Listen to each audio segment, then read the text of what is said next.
প্রকার দুনো হাঁটু ফেলিয়া নামাজের মতো এক হাঁটু উঠাইয়া লিখার সময়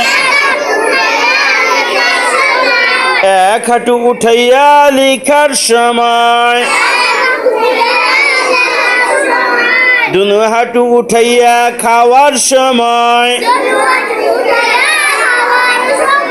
এই তিন প্রকারে বসা সুন্নাত